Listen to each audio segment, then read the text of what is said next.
ये आकाशवाणी है।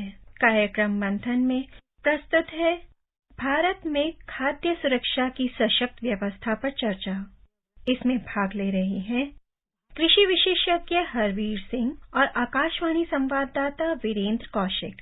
देश में दुर्गा पूजा और दशहरे की धूम है। दिवाली और छठ जैसे पारंपरिक त्योहार भी आने वाले हैं। ऐसे में देशवासियों को राहत पहुंचाने के नजरिए से और उनकी जेब पर बोझ न पड़े, इसको ध्यान में रखते हुए महंगाई पर लगाम लगाने के लिए सरकार ने कई महत्वपूर्ण निर्णय लिए हैं। सरकार नियमित रूप से गेहूं और चावल के साथ ही दूसरी आवश्यक वस्तुओं की कीमतों की साप्ताहिक आधार पर निगरानी कर रही है और जहां आवश्यक हो सुधार के उपाय कर रही है। कीमतों को नियंत्रित रखने के लिए सक्रिय कदम उठाए गए हैं। समाज के आर्थिक रूप से कमजोर तबके को किसी भी कठिनाई से बचाने के लिए सरकार ने प्रधानमंत्री गरीब कल्याण अन्न योजना को अक्टूबर से दिसंबर यानी 3 महीने की अवधि के लिए बढ़ा दिया है। ये भी सुनिश्चित किया गया है कि राष्ट्रीय खाद्य सुरक्षा अधिनियम और अन्य कल्याणकारी योजनाओं को पूरा करने के लिए खाद्यान्न का पर्याप्त भंडार केंद्रीय पूल में उपलब्ध रहे और कीमतें नियंत्रित हों। केंद्रीय अप्रत्यक्ष कर और सीमा शुल्क बोर्ड सीबीआईसी ने निर्दिष्ट खाद्य तेलों पर मौजूदा रियायती आयात शुल्क को 31 मार्च 2023 तक बढ़ा दिया है। कच्चे पाम तेल, आरबीडी पामोलिन, आरबीडी पाम तेल, कच्चे और परिष्कृत सोयाबीन तेल और कच्चे और परिष्कृत सूरजमुखी तेल पर वर्तमान शुल्क व्यवस्था में 31 मार्च 2023 तक कोई बदलाव नहीं होगा। इस पर विशेष जानकारी देते हुए सूचना एवं प्रसारण मंत्री अनुराग ठाकुर ने संवाददाताओं को बताया, इसमें अगले 3 महीने में लगभग 122 लाख मीट्रिक टन खाद्यान्न देश भर के 80 करोड़ से ज्यादा गरीबों को मिलेगा, जिस पर लगभग 44,762 करोड़ रुपया खर्च आएगा।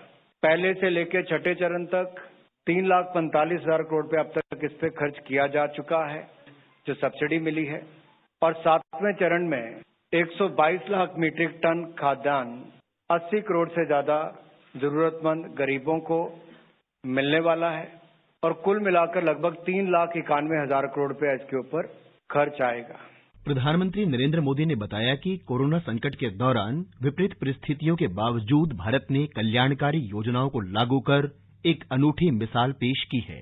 पूरे विश्व में कोरोना संकट के दौरान भूखमरी, कुपोषण को लेकर अनेक तरह की चर्चाएं हो रही। बड़े से बड़े एक्सपर्ट्स अपनी चिंताएं जता रहे हैं कि क्या होगा, कैसे होगा। इन चिंताओं के बीच भारत लगभग 80 करोड़ गरीबों को मुफ्त राशन उपलब्ध करा रहा है। इस दौरान भारत ने करीब करीब 1.5 लाख करोड़ रुपए का खाद्यान्न गरीबों को मुफ्त बांटा है। और मुझे याद है कि जब ये अभियान शुरू किया जा रहा था तो इस बात का विशेष ध्यान रखा गया कि चावल या गेहूं के साथ साथ दाल भी मुफ्त मुहैया कराई जाए। गरीबों के प्रति, खाद्य सुरक्षा के प्रति ये आज के भारत का कमिटमेंट है। अंतर्राष्ट्रीय जगत में भी इसकी चर्चा कम होती है, लेकिन आज भारत अपने जितने नागरिकों को मुफ्त खाद्यान्न दे रहा है वे पूरे यूरोपियन यूनियन और अमेरिका की कुल जनसंख्या से भी ज्यादा है।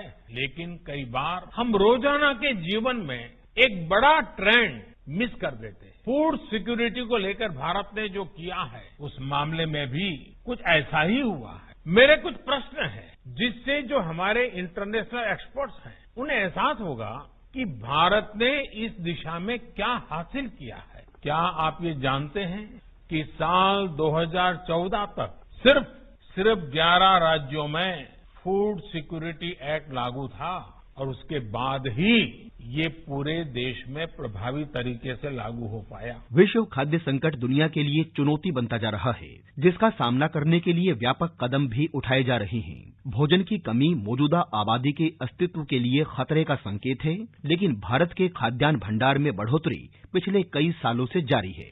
किसानों को दी जाने वाली वित्तीय सेवाओं, नई कृषि तकनीकों के लगातार बढ़ने और सरकार की कल्याणकारी नीतियों के कारण ही ये संभव हो पाया है। इस पर विस्तार से जानकारी देने के लिए हमारे साथ मौजूद हैं कृषि विशेषज्ञ हरवीर सिंह। हरवीर जी, सबसे पहले अगर हम पिछले और हालिया डेटा की बात करें तो आंकड़ों से स्पष्ट तौर पर पता चलता है कि चावल के उत्पादन में भारत ने बहुत प्रगति की है।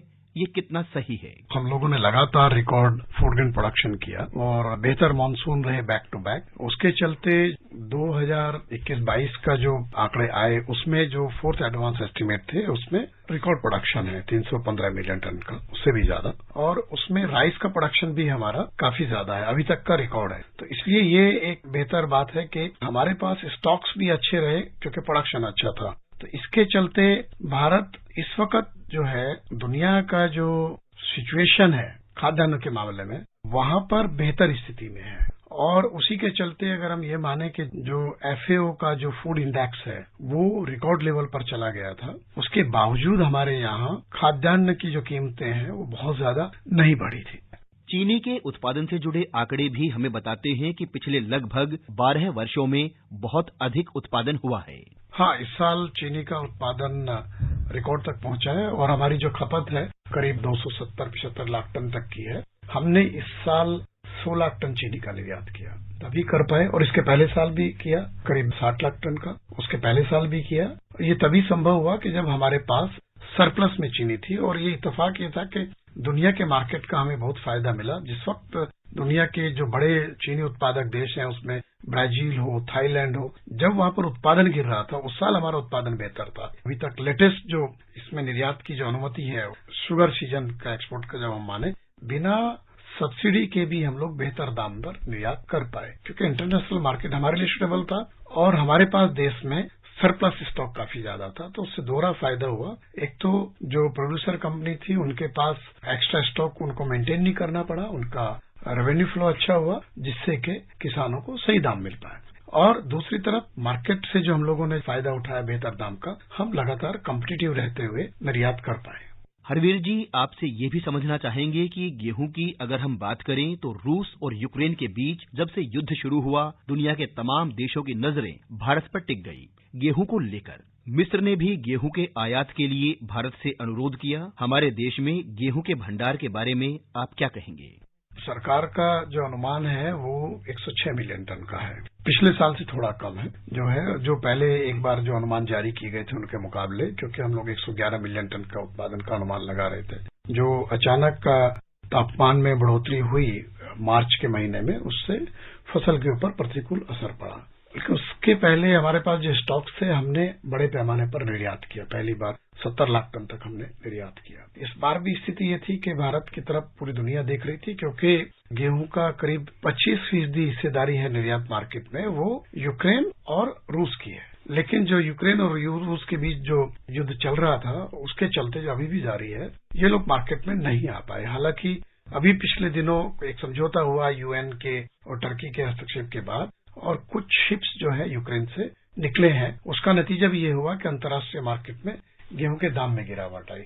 हमने जब देखा कि बहुत अप्रत्याशित बढ़ोतरी हो रही है और कहीं घरेलू कीमतें भी बहुत ज्यादा ना बढ़ जाएं, तो सरकार ने मई में निर्यात के ऊपर प्रतिबंध लगा दिया। क्योंकि एक चीज माननी पड़ेगी कि निर्यात हमारे लिए जरूरी है, लेकिन हमें नीतियां इस तरीके की हैं कि घरेलू उपभोक्ता है उसके हित को भी देखना है। ऐसा नहीं कि निर्यात के लिए हम घरेलू जो उपभोक्ता है उसके हितों की अनदेखी कर दें और यहाँ पर गैर जरूरी कीमतें बढ़ जाएं। और यही सरकार ने जब फैसला लिया उसके पीछे यही वजह भी रही। कुछ निर्यात हुआ जिनका एलसी खुल गया था, जिनके पास फर्म कॉन्ट्रैक्ट थे, बाकी नहीं हुआ। तो ये उस स्थिति को देखते हुए तभी कीमतें बाजार में नियंत्रित रह पाई। क्योंकि अगर इस तरीके की धारणा बन जाएगी कि स्टॉक्स कम है, निर्यात ज्यादा हो गया, तो उससे कीमतों में भारी उतार चढ़ाव की एक आशंका घरेलू मार्केट में बन जाती है, जिससे कि इस फैसले के चलते बचा गया। अगर हम खरीदारी की बात करें तो सरकार ने पिछले कुछ समय में धान की खरीद और गेहूं की खरीद पर विशेष जोर दिया है। क्या कहते हैं इस संदर्भ के आंकड़े? देखिए, इस साल तो जहां गेहूं का मामला है तो गेहूं की खरीद तो कम रही है, लेकिन इसके बावजूद हमारे पास जो स्टॉक्स हैं वो बफर के जो मानक हैं उनसे ज्यादा रहे। और जो सरकार की मुख्य जरूरत होती है पीडीएस सिस्टम और दूसरे जो वेलफेयर स्कीम्स हैं उसके लिए उपलब्धता बनी हुई है। चावल के मामले में हम लोग बहुत कंफर्टेबल रहे और अभी अगर 1 अगस्त का आंकड़ा हम देखें उस वक्त हमारे पास 400 लाख टन से ज्यादा चावल सेंट्रल पूल में उपलब्ध था। और जो बफर नॉर्म्स के करीब 2.5-3 गुना जो है वो स्टॉक्स है। तो इस तरह से मैं देखूं कि क्योंकि फिर से प्रोक्योरमेंट सीजन शुरू हो जाएगा अक्टूबर में चावल का, जो 2022-23 का मार्केटिंग सीजन है, और उसके चलते यहाँ काफी कंफर्टेबल स्थिति में हम लोग हैं, जबकि हमने काफी निर्यात किया 20 मिलियन टन के करीब, और हम लोग जो है दुनिया चावल का निर्यात बाजार है उसमें करीब 40% हिस्सेदारी में भारत के पास रही, और उसका बड़ा फायदा हुआ। बासमती और गैर बासमती दोनों तरह का चावल हमने निर्यात किया। हरवीर जी, आप कृषि जगत और कृषि उत्पादों पर बारीक नजर बनाए रखते हैं। अगर हम बात करें पिछले 8 सालों की, तो उसमें मौजूदा सरकार की नीतियों का कितना योगदान आप देखते हैं? 2-3 विषय होते हैं। एक तो ये है कि किसान को दाम बेहतर मिले, और दूसरे के हम लोग उस तरीके की नीतियां बनाए कि किसान जो है उत्पादन करने के प्रति आकर्षित हो। उसमें एक बड़ा बदलाव तो ये है कि दालों में हमारी आयात निर्भरता बहुत ज्यादा थी, और इसके लिए बड़ा नीतिगत जो बदलाव हुआ उसमें एक तो दालों का जो न्यूनतम समर्थन मूल्य है वो काफी बढ़ाया गया, और बोनस भी दिया गया कई बार। उसके साथ ही जो सरकार की तरफ से खरीद कर की गई और बफर स्टॉक्स बनाया गया। उसका दोहरा फायदा ये हुआ कि एक तो किसानों को ज्यादा दाम मिला, और बाजार में कीमतों के भारी उतार चढ़ाव से राहत मिली, और हमारी आयात के ऊपर निर्भरता काफी कम हुई। तो इसी से हमारा जो उत्पादन है वो अगर हम देखें कि हम लोग 160-70 लाख टन के करीब हमारा उत्पादन होता था, जो लगभग इसमें 100 लाख टन के करीब की वृद्धि देखने को मिली। बीच में कुछ कम ज्यादा रहा है, बट उस तरीके से इसका मतलब ये नीतिगत बदलाव था, ये एक बहुत फायदेमंद रहा। दूसरे जो फसल बीमा योजना है उसका फार्मर्स को एक तरीके का जो प्रोटेक्शन है नेचुरल कैलेमिटीज से और इस तरीके की जो दिक्कतें हैं जिसमें फसल को नुकसान होता है, उसमें राहत के लिए उसका विस्तार हुआ और इस स्कीम को मॉडिफाई किया गया, और प्रोक्योरमेंट काफी बढ़ा है। इस मामले में एक और चीज है कि टेक्नोलॉजी का उपयोग बढ़ा है, वो आपका मार्केटिंग में हो, वो आपका फसल प्रबंधन में हो, वहां पर जो नई टेक्नोलॉजीज और आईटी का जो इस्तेमाल है वो काफी बढ़ा है। तो इसके जो फायदे हैं वो रहे हैं। साथ में मैं ये भी कहूंगा कि जो इंफ्रास्ट्रक्चर डेवलपमेंट की बात है वहां पर फायदा हुआ है। हरवीर जी, थ्योरी अपनी जगह और प्रैक्टिकल अपनी जगह। आंकड़ों के फेर में ना पड़ते हुए हमारे श्रोताओं की दिलचस्पी ये जानने में अधिक है कि जहां एक तरफ विश्व खाद्य संकट का सामना कर रहा है, ऐसे में खाद्यान्न भंडार की दृष्टि से भारत कितना सुरक्षित है?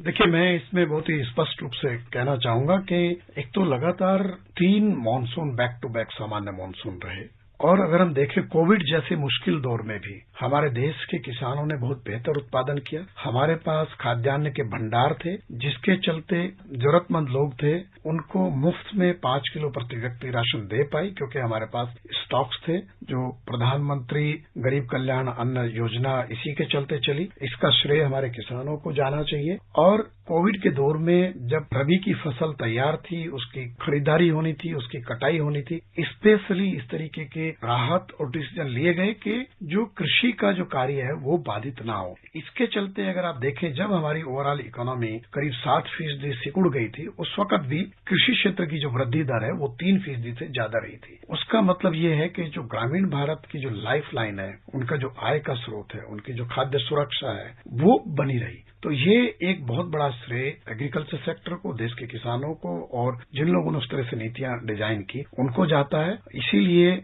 जब दुनिया भर में दाम बढ़ रहे थे, खासतौर से खाद्य पदार्थों के, उस वक्त हमारे दाम उस तरीके से नहीं बढ़े और वो लोगों की पहुंच में बना रहा। आकाशवाणी से विशेष बातचीत के लिए आपका बहुत बहुत शुक्रिया। शुक्रिया। अभी आप सुन रहे थे भारत में खाद्य सुरक्षा की सशक्त व्यवस्था पर चर्चा।